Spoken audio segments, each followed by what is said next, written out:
Hey everyone, this is the Halifax Real Estate Podcast. My name is Jason Paul and I'm a licensed realtor at Keller Williams Select Realty in Halifax, Nova Scotia. I'm here to help you gain a better understanding of real estate in Halifax and introduce you to a wide variety of people that work in or with our industry as well. Yuan He is a real estate investor in Halifax and Kentville, as well as the founder of the Chinese Real Estate Investment Group in Halifax. Yuan's current portfolio includes 1 duplex in Halifax, 3 duplexes in Kentville, and he's looking into purchasing his first apartment building by the end of 2021. Please welcome Yuan He. Hey Yuan, how are you? I'm good, Jason. How are you? I'm good. Thank you so much for coming on today. Oh, it's good to be with you, Jason, and honored to be here. Thank you. So for the audience at home, I guess a little bit about you is you run the Chinese Investment Group in Halifax. Mm-hmm. You moved to Halifax in 2018 or 2019? 2019. 2019. Yeah. And you bought your first house and you kind of delve right into real estate investing. Correct. Yeah. So I guess my first question is how did you get into real estate investing? Well, to make a long story super short. Go into detail. You're good. Okay, go into detail. Okay, awesome. So I born and raised in China. Yeah. I have no idea what real estate investing is, and I went for graduate school in the U.S. 2014. After graduation, got a job because I was an international student. For me to work here, we have to get a work visa. Okay. So, and in the U.S., for you to get a work visa, unless you're like a genius like Albert Einstein, otherwise you have to do their work visa lottery. Okay. Right? So which means it's a lottery basis.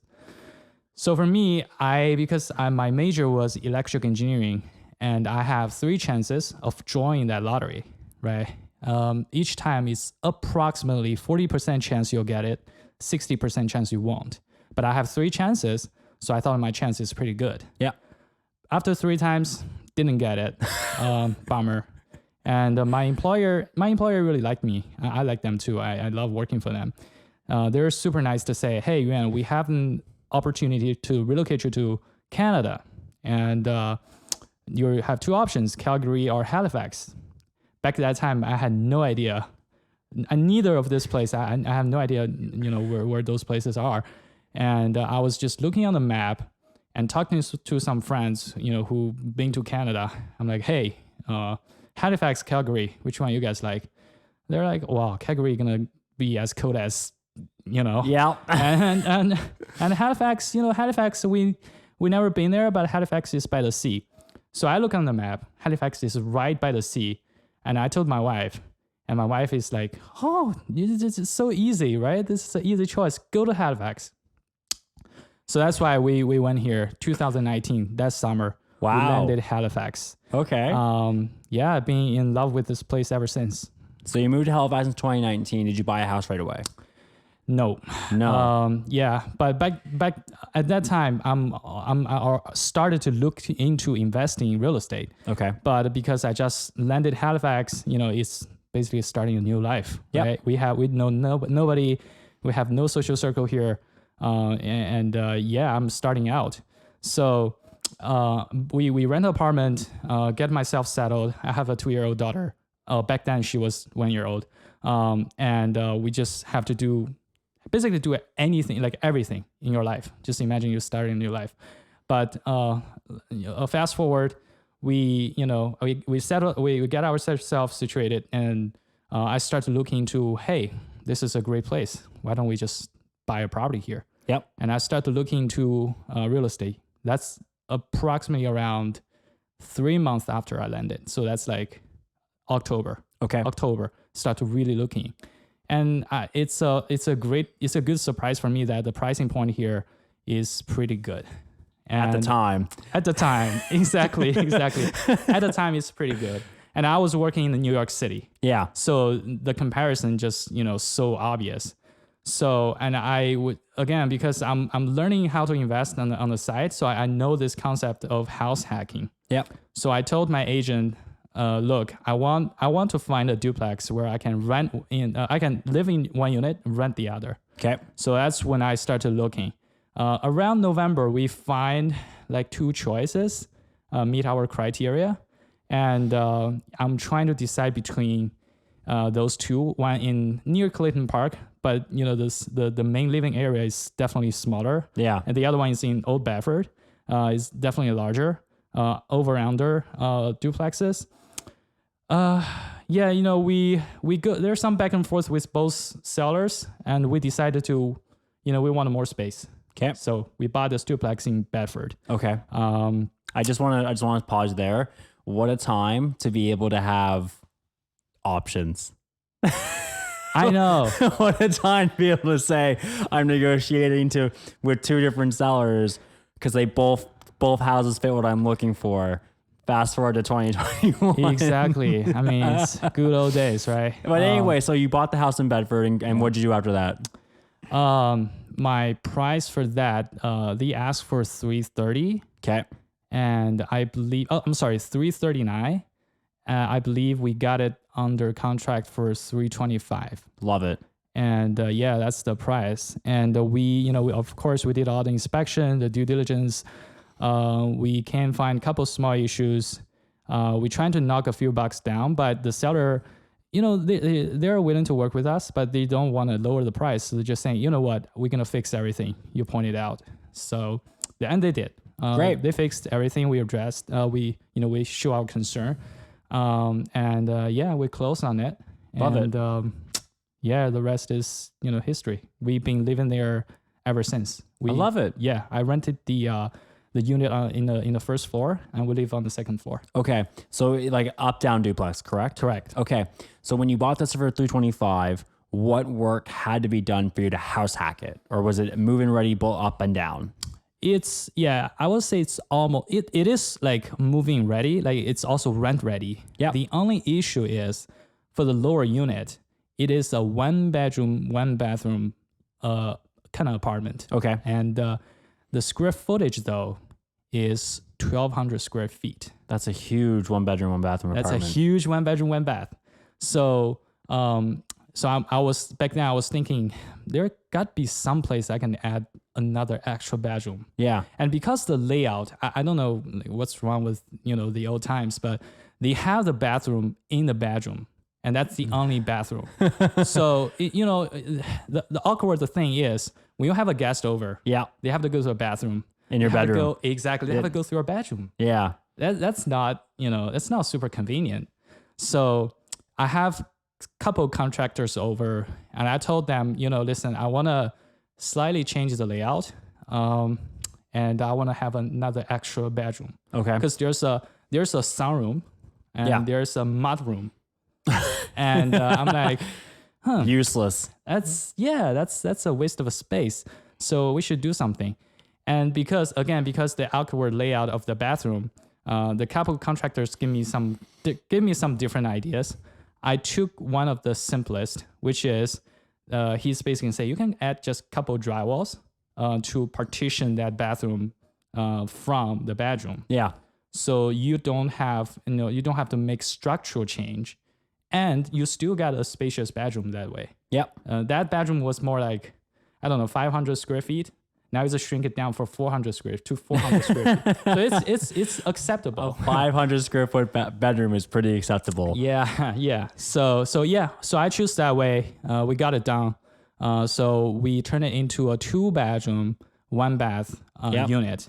So, and that's around, so we closed in December 2019 after all the renovation, because I also did something for myself, the unit I lived in. Yep. After 4 months, I rent this unit out. Okay. And it's surprising. I was more thinking, I'm lucky if I can get $1,000 or $1,100 rent. How much you get? And I ended up getting, back then, almost got 1,300. Okay. But I got a couple groups over. Got one, kind of like an Indian guy. He's like very genuine. He said, I'll take care of your property, keep it super clean. And I did do my due diligence as well. I, background checked him, criminal checked him, everything. Talked to the reference, talked to even his, uncle. Everything is good. So I said, you know what, if you keep good care of this property, you kind of just remove your own snow and lawn care, do your own lawn care. I just rent it for $1,200. That's nice of you. Yeah. So, but the nice thing though is when I post the ad on Facebook Market and Kijiji, I think within 48 hours, on Facebook Market, I got 212 inquiries. And from Kijiji, I got like 38 inquiries. So combined, I got 250 inquiries. Wow. So that's the incredible. demand was real. Demand is super real. Okay, so I just want to go through a couple things there because you dropped a couple of things in there. Absolutely. So the renovations to create the space to turn from a single bedroom to a 2-bedroom, one bathroom. How much did that cost you? I think for the entire cost to create that extra partition separation, that cost me a couple drywalls, couple doors. That's material plus labor. That's approximately, I want to say $3,500.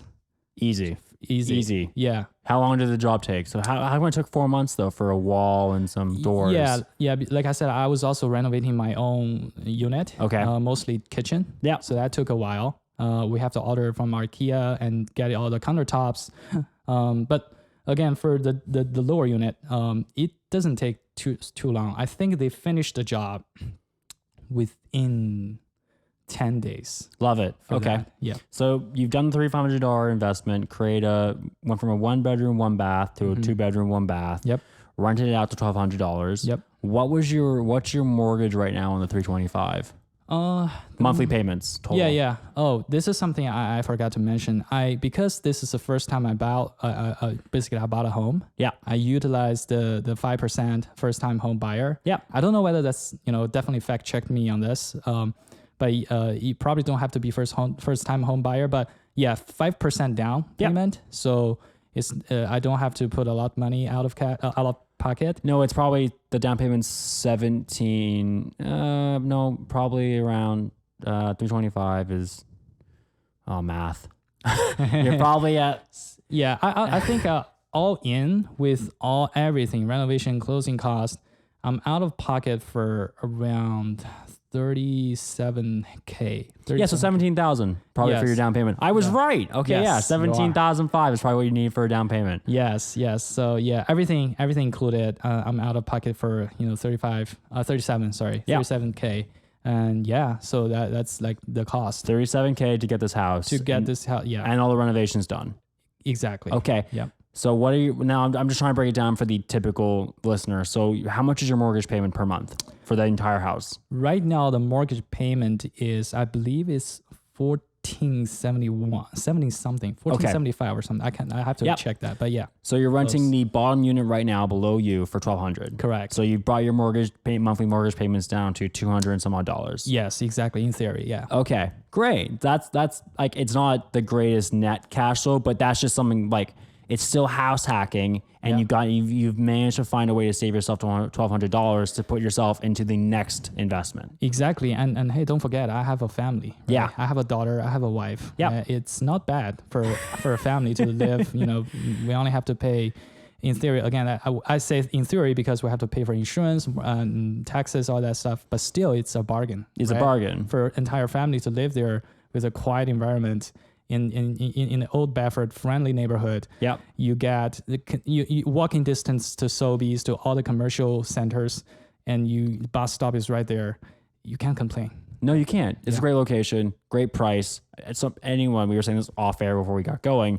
How many people would snap your hand off for an up-down duplex in Old Bedford for $325? Yeah, exactly. So yeah, I will say it's definitely a good deal. And again, first deal, 5% down. I learned so much, right? Yeah. That's just invaluable. So if you combine all those benefits, right, it's definitely a good deal. So, okay, you bought this first property. Are you just starting to get into real estate investing at this point? At that point, yes. Yeah. So what are you doing to teach yourself or educate yourself about how real estate investing works at this time? Are you reading books, listening to podcasts? What are you actually doing for this information? Yeah, absolutely. You're pretty much right on. I did everything you just mentioned. I read a couple books. I think just prior to purchasing the first, I already read like 5 books. Okay. And I listen to countless podcasts, right? Bigger podcasts definitely be one of them. And I believe your podcast wasn't out that Wasn't time. out yet. Yeah. No, we were still trying to figure out how to make it. Yeah. And yeah, I listen to, bigger podcasts, I listen to so many other people like Whitney Source and Mike Simmons and there's another guy, I kind of forgot his name, but Andrew Hines. Yeah. Oh, Andrew Hines is a good podcast. Yes. Yeah. And I listen to that. So basically countless podcasts. I think I already exhaust bigger podcasts, so I start to listen reach out to find out exactly. things. Okay. So yeah, reading books, listen to a lot of podcasts. Also, one other major part is talking to different other investors who are already, a couple chapters ahead of me, or who are already doing a lot bigger stuff. Where did you go to meet other investors? So Meetup group is definitely the first choice, and also because when you start to, let's just say. You go to the meetup groups, you start to talk to people, then they will start to introduce you to different other channels like Facebook group, and sometimes they have their own meetup, like physical meetup back when we can still shake each other's hands, right? Yeah. So yeah, just things start to roll there, and I met different people, and they introduced me to a lot of good resources. Okay. So you bought the first house. You're now really getting yourself really educated. You're meeting people. You're networking. You're growing your sphere of influence. And now you're trying to look. Are you trying to go into the next property immediately, or are you just waiting for just trying to get a bit more information as to what's happening? Yeah, I mean, I'm pretty cautious, like just myself. So after buying the first property, and also again, don't forget, I also just trying to start a life here. So I burned a lot of cash by then. So I definitely took me a while for me to even just start to seriously think about buying next one. But yeah, it took me a while. In the interim, I try to meet as many investors as I can just to educate myself about the market, right? Where to buy. If I want to buy my second property, can I keep buying in Bedford, or should I just look into Dartmouth, and maybe Bridgewater, all that stuff. So I talk to them, trying to learn as much as I can. And also, meanwhile, because again, from bigger podcasts, you learn all these cool terms, right? The 1% rule, 2% rule. That's when I start to think, okay, for my next property, I definitely want a cash flow. Yep.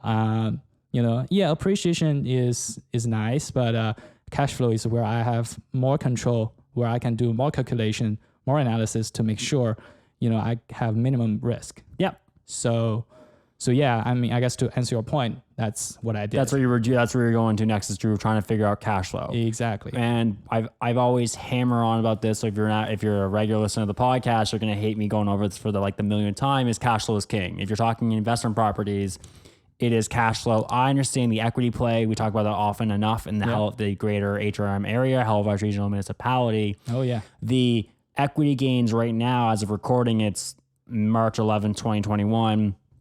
You can buy a house today and you'll probably, your equity is going to gain $10,000 a month, which is just absurd if you're talking about equity gains. But the thing with investment properties, it's all about the cash flow. Because even if you take on a negative asset that's costing you money each month to maintain, if you have a vacancy, that's a bigger hole in your pocket. Plus, you're on top of your monthly expenses. The getting to see the fruits of that labor, the equity gain, if it doesn't self-sustain itself, you're never going to see it, and your cash flow will be locked up in that house. So getting that money out through a refinance, that depends on how you got your mortgage. If you locked in for that variable rate or the fixed rate, it's much harder to get your money out of a fixed rate. Particularly right now, everyone's going fixed because of the low mortgage rates. Yeah. Right? Yeah. So when we talk about cash flow, that's why you and I always say it's cash flow is king. Yes. So, okay, you're looking for cash flow. You're trying to find the next place to invest in. Where did you go from there for your next property?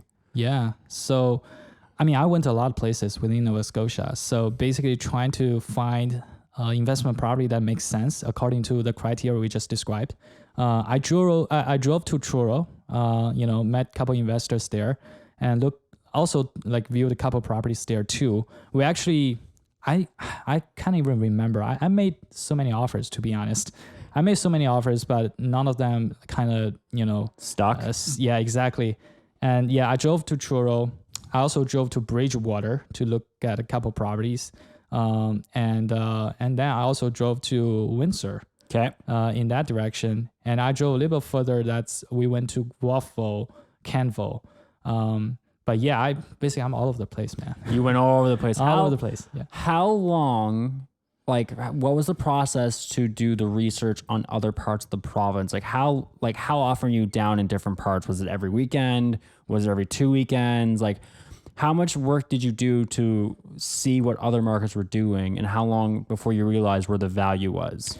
Yeah, that's a good question. I say it's not that regular. Like, I don't have a regular schedule. Okay. I just, drive around when when I found a weekend, my daughter isn't asking for her dad. And yeah, it's irregular. But I guess on average, I would say every 3 weeks. You're going down somewhere. I'm going down somewhere to drive around to know the market. And like I mentioned earlier, I talk to different investors. Yeah. So sometimes I don't have to drive down there. I can just talk to them and gain some information useful there.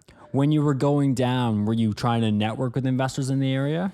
Just trying to get some local insights into like a Bridgewater, a Kentville, a Truro? Yeah, absolutely. If there's a chance, if that investor is saying, hey, yeah, I'm good this weekend. If you want to just grab a coffee or lunch, I will be there. But sometimes, we have to work on the schedule.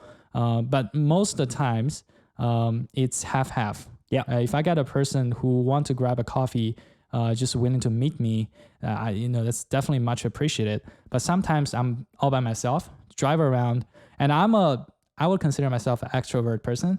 I like to talk to people. I can just grab a person on the street and talk a lot of stuff to him. So basically, I drive around. I drove to the neighborhood. I at least to me, looks pretty nice and family oriented. Where I think would make a good rental area. So I just, pull up, talk to those neighbors, and sometimes I even, talk to kids. Anyone you see that can give you information. Exactly. So and there's one time I still remember I was driving in Kentville. I was on the street. I'm talking to a couple. I was asking them, I really want to get a house here. How do you guys think of this neighborhood? And they start to ramble. It's kind of like I open their gate. They start to say all those nice things about this area. Give me, the Michelin tire plant is hiring like crazy. And, this place is just a couple minutes from New Midas Commercial Center.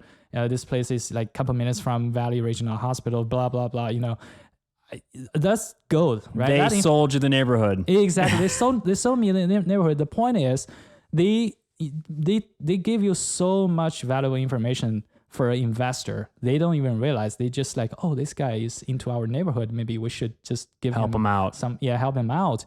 And I feel like that's just super useful. So you talk to this couple on the street. Mm-hmm. They give you a bunch of lovely information about the demographics and the economic powers of the neighborhood itself and what was happening in Wolfville. And you thought, I'm going in.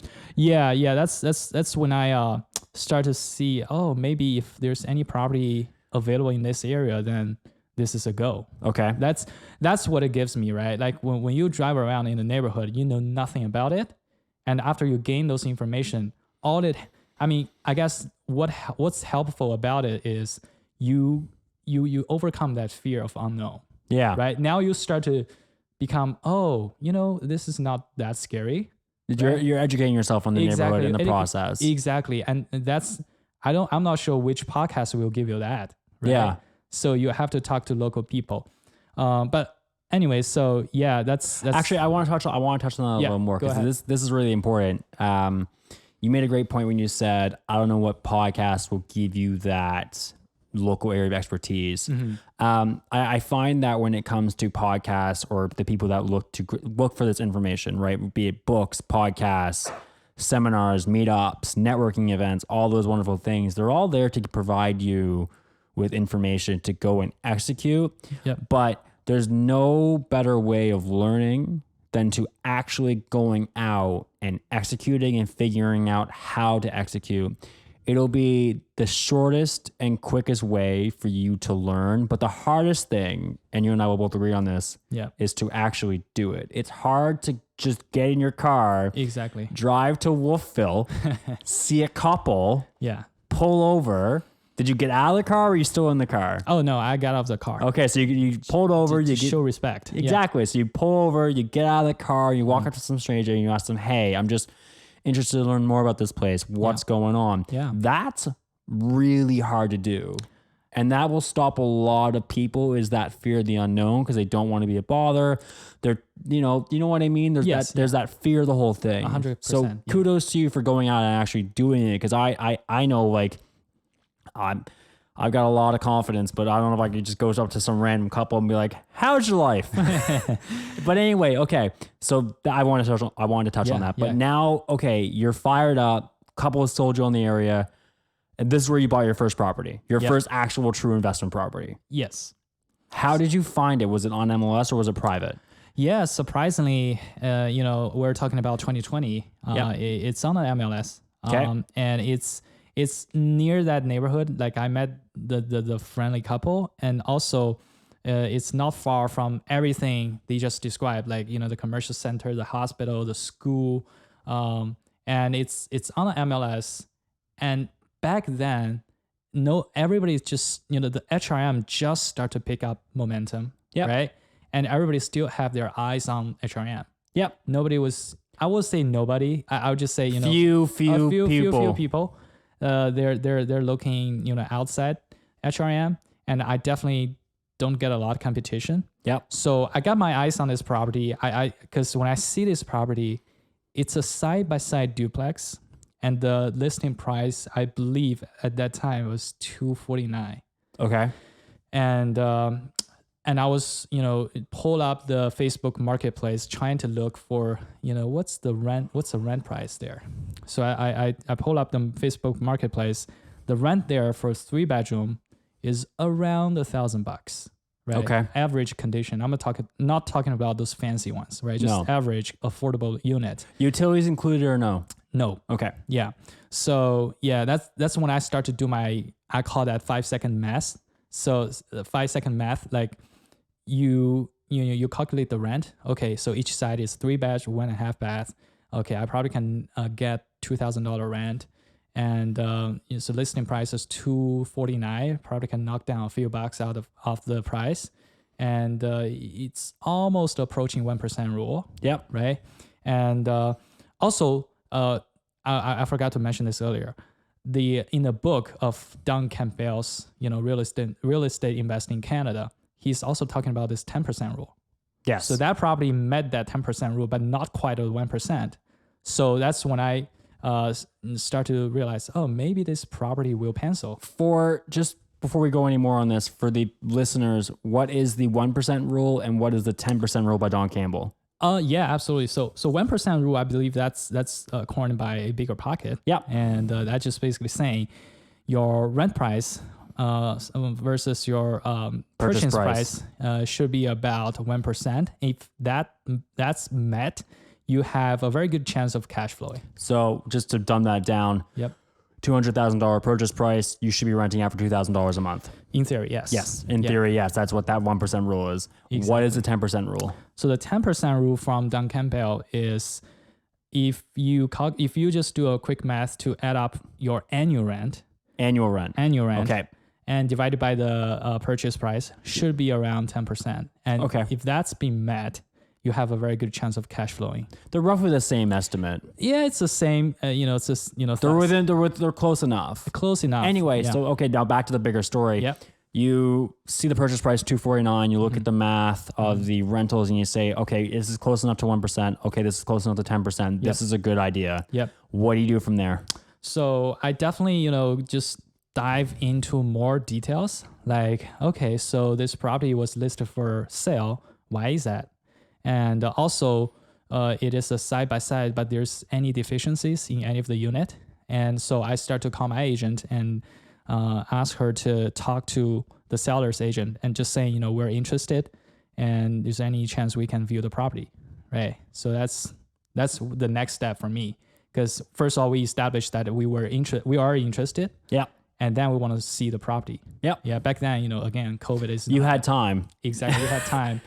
It's not like today where I see a property and I have to be in it for reviewing maybe an hour later. Exactly. Yeah. So yeah, that's my very next step. And then after viewing the property, because again, it's 2 units, the seller is only willing to show one. Okay. The one unit we see, which is the owner occupied unit, is super nice. Nice. It's super nice. And we're like, gosh, this is a rent ready condition. With this price, we can easily rent this out for like $1,000. Yep. And so yeah, we're interested, and we view the property. We like what we saw. I asked my agent, put in an offer, and I believe the first offer we put out is, I think it's 225 or something. You put an offer in for opening offer. Let's just ballpark it 225. Exactly. Yeah. And that's when we start to do the negotiation. And I believe the seller wanted a little bit more. I just couldn't remember the details. Yeah. But we're saying, if we can see the other unit, we're definitely open for further discussion about the price, right? Okay. So yeah, we went to see the other unit. Turns out that unit is not that nice. It's still livable, But it's not as nice as the owner occupied. It's definitely not as nice as the owner occupied one. And a major issue we saw is there is a horizontal foundation crack in the basement. So that is super concerning. And the first thing we did is, we went back. We went back. HIM went to my home. I did some research. Called a couple of investors, first of all, and just asked them about the cracks. They're saying, well, you probably don't want to touch it. And also, I talked to some other like contractors that I know. Their answer is more like, oh, it depends. It depends what causes that crack. Yep.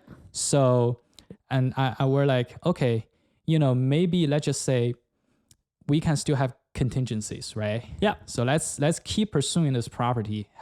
Have the inspection done, because I still like the number. Yeah, you can do due diligence and learn more about the property. Exactly. You can use it, get it under contract so that it's yours to lose, right? You're in the door now.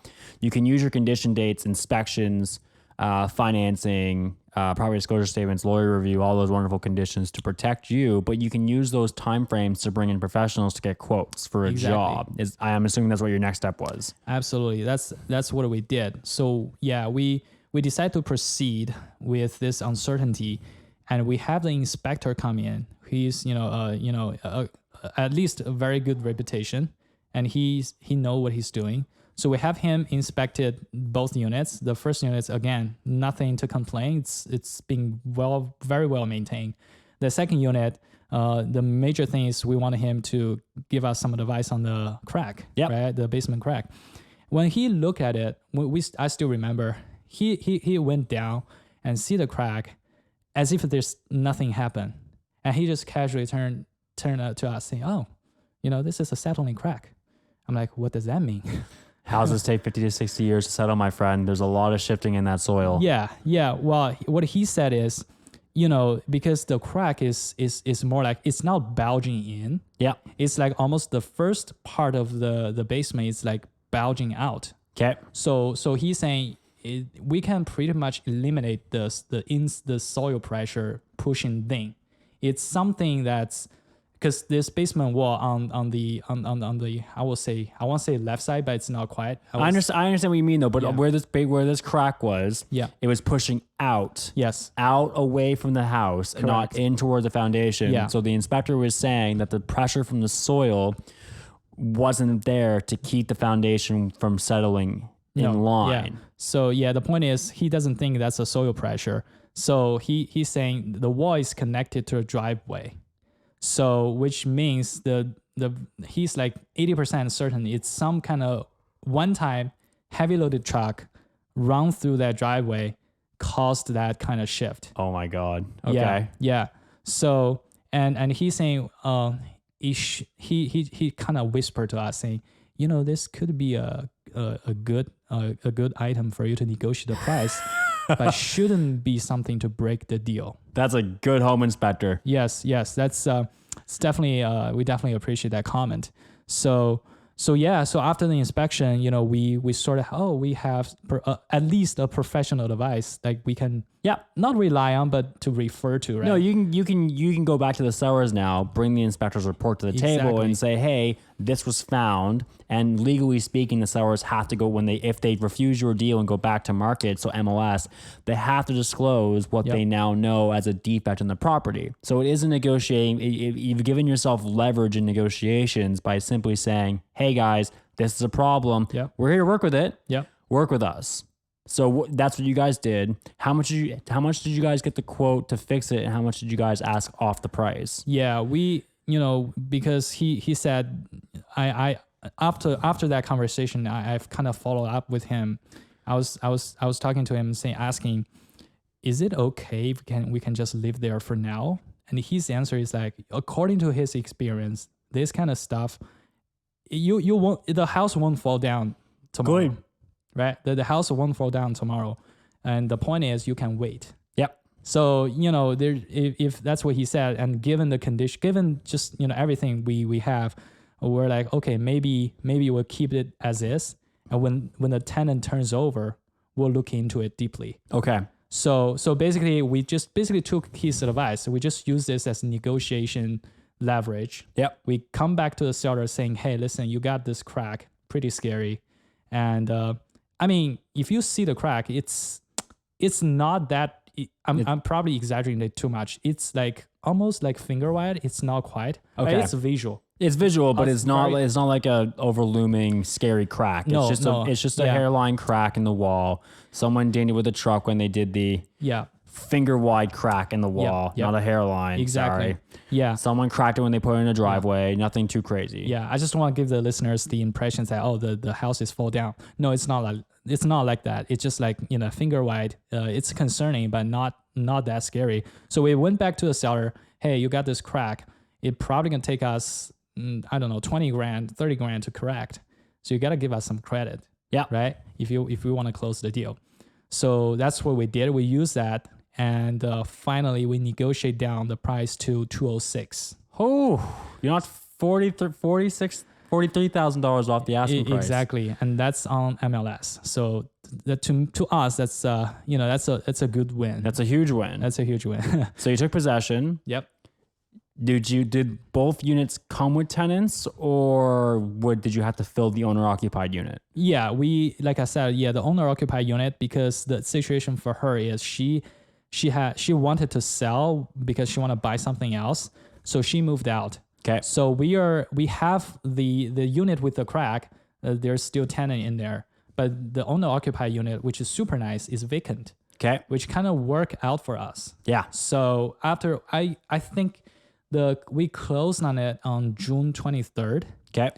We didn't do much. We just cleaned up the unit, have some cleaners, and did some minor, like, their wallpaper are teared up. It's like nothing. We cleaned up the unit. Again, same trick. I put the ad on the Facebook market. Again, like I said, I was thinking I was gonna get $1,000 rent for a 3-bed and 1.5 bath. And, this time, because I have the experience from my Bedford duplex, I'm like, let me just push this to as much as I can. So I listed for $1,300. Okay. For that side. $1,300, no utilities included. I got, again, within 24 hours this time, I got 69 inquiries. Oh, wow. 69. Within 24 hours. Okay. I got 69 inquiries. And according to the conversation I had with most of these people, they are like 80% of them are like seriously interested. Wow. They're like, we're willing to view the property tomorrow. Yep. Yeah. So, and that's again, back then, that's around June 2020. Yep. Where we start to, the market was taking off, but Exactly. it wasn't what it is today. Yeah. And the pandemic is started hitting us. Yeah. So I'm like, you know what? I don't want to, I wouldn't want to.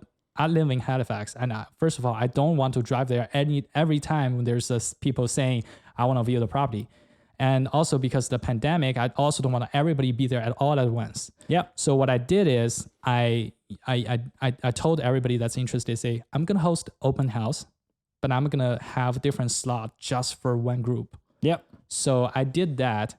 And I believe there are 15 groups of people showed up. Okay. I have everything printed out, the application, what's included, what's not included on that table. So 15 groups showed up. All of them grabbed the application. And I think after 2 or 3 days, I received 9 fully filled application forms. Okay. So you got 9 people looking to pay $1,300 a month. No utilities in. So you've got the demand. Yeah, and I will say 3 of them are super motivated. Okay. Not in a bad way. They're motivated in a good way. But they're really motivated to get this home. Exactly. Okay. And also the interesting fact is I know from an applicant saying there's an apartment fire happened in Kentville somewhere that caused 10 more people trying to look for apartment like crazy. So it's like you caught some of that demand. Exactly. I caught some of that demand. So I guess I was lucky there. Feel bad for those of course people, but it spilled over to you. Exactly. So I definitely some luck there. Okay. You rented out $1,300 a month. How much does the other unit rent out for? The not so great unit with the crack. That unit was renting for $800. So $2,100 gross. Yep. What's the net? The net, I think the net cash flow, counting into capital expenditures, vacancies, turnovers, everything included, including mortgage payment, I'm netting around.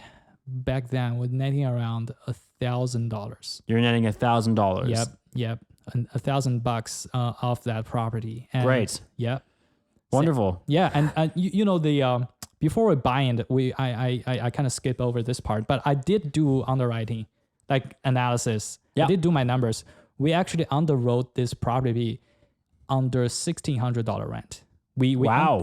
Because again the other unit, even though we didn't see it, the seller was telling us, oh, that was rented for $800. We know we can get more, but we want to be safe. We want to be more conservative. So we underwrite it using 1,600 scenario. So you were happy with 1,600, but you got 2,100. Correct. A wonderful investment. Yep. And and we know we can get more if we did some work, turn over the tenant. But that's later. That's later on down the road when the tenant decides to leave. Also with the rule right now in Nova Scotia, rent evictions don't happen, and you can't kick someone out to renovate. And so it's just simply when the opportunity presents itself and they give you the 3 months notice, you can then plan to fix the crack, renovate the space, and increase the rent to get the revenue on investment you made. Definitely. And actually, we right now that tenant turned over. Oh, wow. And they turned over last November. Okay. So we did some work for that unit as well. It's cosmetic. And remember I said I will have another professional look into the crack? Yeah. So we have another guy who specializes in foundation. We have him come in and he say the basically exact same thing as our inspector said. This is a one-time settling crack, not too much to worry about. If you want to fix it, you just need to install one of those fiber straps, and to fix it. Yeah. And I was asking how much that will cost me, so he's saying, well, that probably can just cost you $700 per strap. So you're probably looking to put in six straps. So it's like 4,200. 4,000 or 5,000. Yeah. I mean, so you used that crack to knock off $20,000 to $30,000. Well, you actually knocked off $19,000 off the purchase price. Yep. For a $4,200, $5,000 fix. Yep. That's good negotiations. Yeah. So again, he told us it's nothing to worry about. We can do it later if we want, and it's basically the same thing. And we did the work. We rented it out. This time we saying, you know what? It's not $800 unit. We want more. So we put this back on the market for $1,300.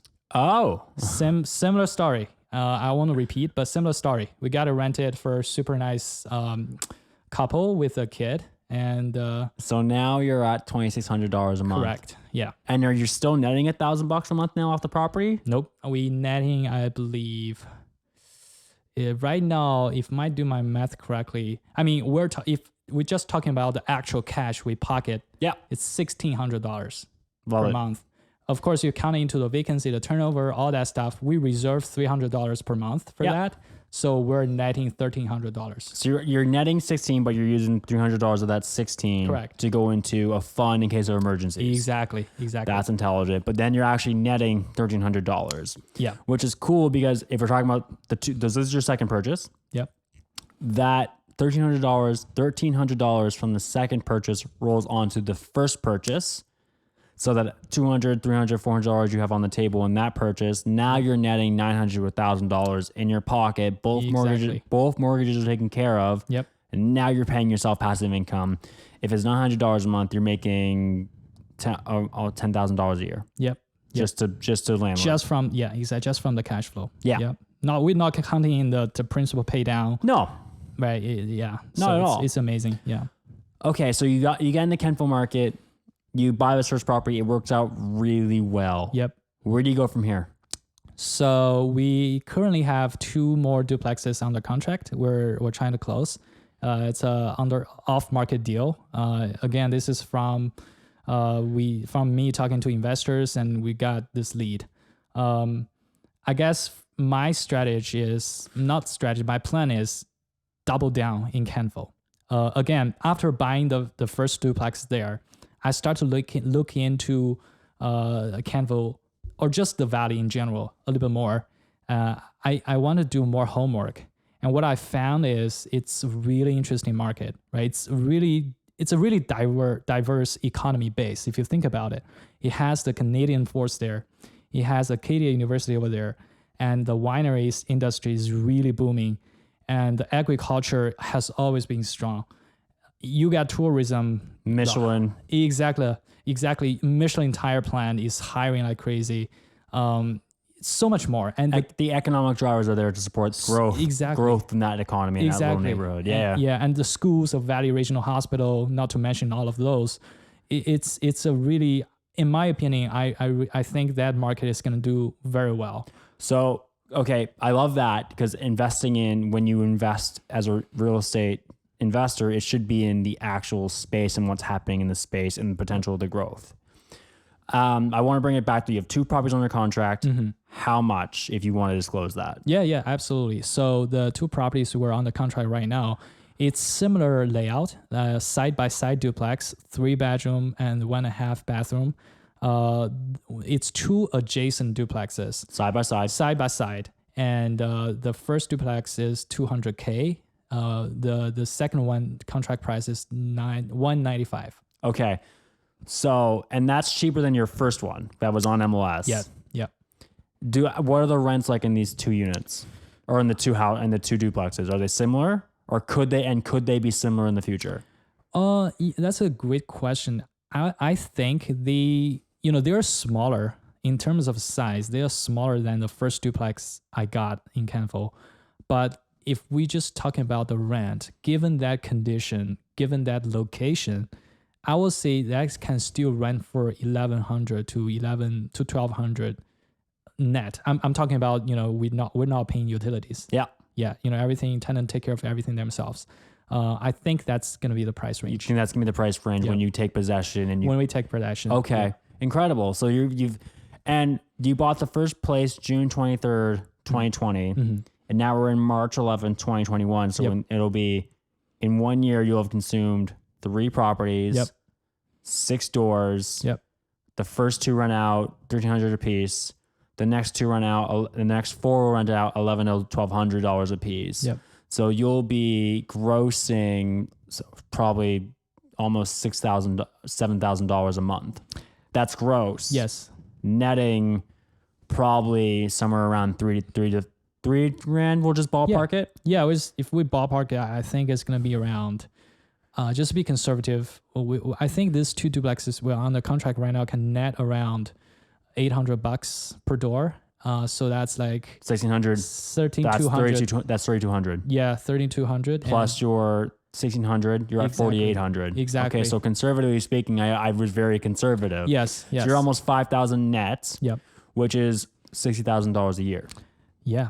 That's yeah. If we don't screw up anything, then probably that's what we're gonna get. It's funny because like if you actually do the math, right? So with the 206 purchase, the 200 purchase, and the 195 purchase, you're actually at 600,000. Yeah. Which means if you make $60,000 a year, you're at the 10% rule that Don Campbell said. So full circle for that. Yep. You're doing well. You're doing well. Yeah. Thank you. I guess we're intentional about it. Yeah. Right. We that's the goal. And also I think I wanna just to clarify, this kind of deal, you cannot find it. You have to run it. You have to operate. Dig. Yeah. So I mean, take the example as the first duplex, right? If I don't do anything, we just take it as is. It's today it's still probably going to be 2,100. Right? Yep. It's now 2,600. We did something, right? We turned over the tenants. We did some cosmetic work.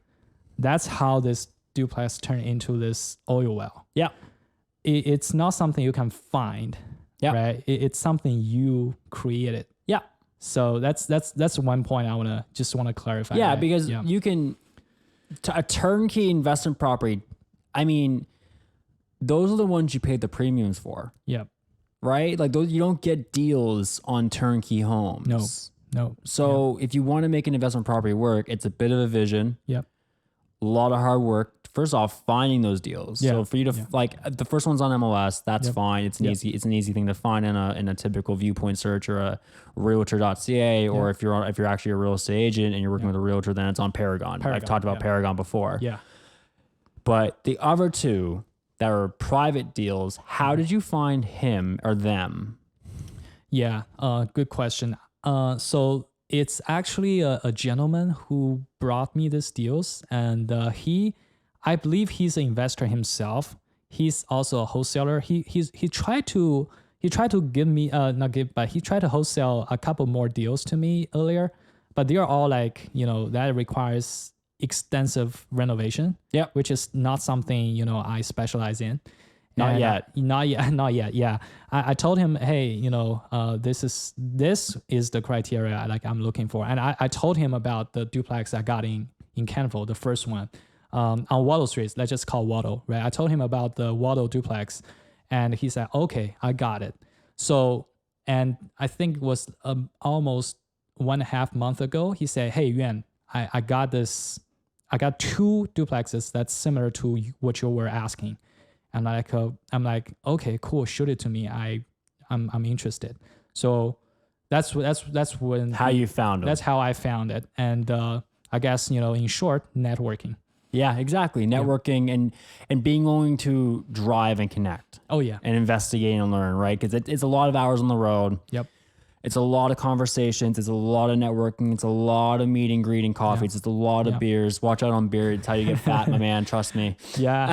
Hey, listen, man. It's not that terrible, right? Like I know people just talking about you drive that long. It's not that long. It's 45 minutes. It's 45 1 hour driving, and with Jason Paul's podcast. It's a pleasant drive. That's man. Amazing plug. Yeah, just give me my $20 later. I am not giving you $20. It's a pleasant drive with Jason Paul whispering on your ears and with bigger podcast turned on. It's not that terrible. All right. So, and hey, maybe I'll get tired of it someday, but not today. Not today. At least for now, I'm like I said, I have the motivation, and I think I have the energy as well. And yeah, there's one last thing I want to touch on. Absolutely. You also run the Chinese investment group for Halifax. Yep. So when did you start that group? I started that group last November, 2020 November. 2020 November. I started that group, but I actually have been thinking about it since I landed in Halifax. Okay. Why did you start the group? So there are 2 major motivations for me. The first motivation is I talked to a lot of my, people from my community, basically Chinese people. They also looking to invest, but they don't have proper guidance. They don't have enough information to make a decision. And mostly they still have the mindset they get from China, where the real estate market is so much different. They still get this mindset, say, oh, I'll buy this property, the natural appreciation will just carry me to wealth. It's an equity gain. It's equity gain. And that does happen in China. Yeah. Right? That's something they see. It happens in Halifax. Oh, yeah. And yeah, the thing is, it's natural appreciation. Yeah. You have no control, right? Yeah. I told them in here, it's a different game. So basically, due to language barrier, due to cultural gap, or due to whatever reason, I met so many Chinese people, they will have the drive, but they don't know the information and they don't know how to get it. Yeah. So that's the first motivation. The second motivation is on long term, I always want to do syndication.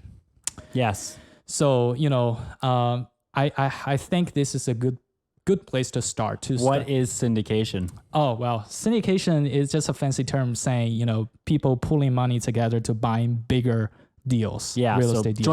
joint ventures, but much larger scale and much more people. Yeah, you're not doing joint venture for a flip. You're doing joint venture for 100 units. Yeah, or a exactly. joint venture for a multi-residential development. Exactly. Right. Exactly. So twofold. One, to help your community that you're a part of as a minority in Halifax. Yep. And one, to potentially network and create resources for yourself to scale your own real estate business. So twofold. Yep. How would someone find you and or this meetup / group? Now, is this strictly just for Chinese investors or is this open to anyone? Yeah, I won't say strictly just for Chinese people, but because that's your audience though, and that's our audience. And hey, we speak Mandarin. Okay. We won't speak English, but if you guys want to learn Mandarin and about real estate at the same time, want to just kill two birds in one stone, hey, you can find me. Come on in. You can learn Mandarin and real estate. Yeah, exactly. Yeah, but just to answer the question though, we have this group on WeChat. Okay. So it's a software we use to communicate. So and you can. I will have my WeChat ID in a show note or something. Yeah. I'll have all your Instagram content, your social media stuff, your phone number, email. That's all in the show notes, guys. Every guest's contact information and whatever they want to use to be contacted on platforms. Oh yeah. Always provide in the show notes. Exactly. So yeah. With that information, you can find me, and if you're interested in joining, just hit me up in WeChat. I love it. Before we go, last question. Yeah. Now that you've got these two properties under contract and you're closing at the end of the month on both of them, what are you looking to do after this? What's next?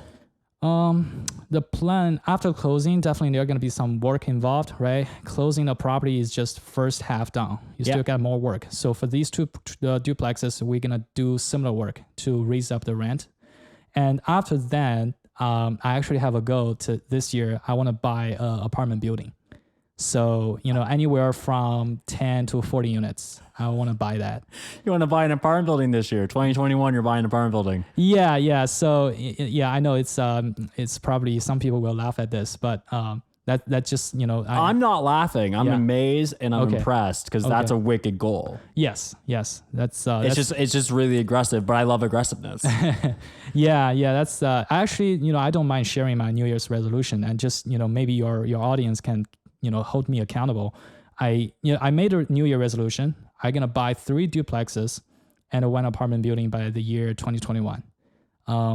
Just the goal I have. Wow. Yeah. We're going to hold you accountable. Yep. We'll have you back in December. Okay. To tell us how you bought a 40 unit apartment building and how you got 3 duplexes. Yeah. I'd love to be back if I don't screw anything up. Even if you screw it up, you can learn and come back. Well, just learn on my dice, maybe. Screwing up's just another opportunity to learn. Yeah.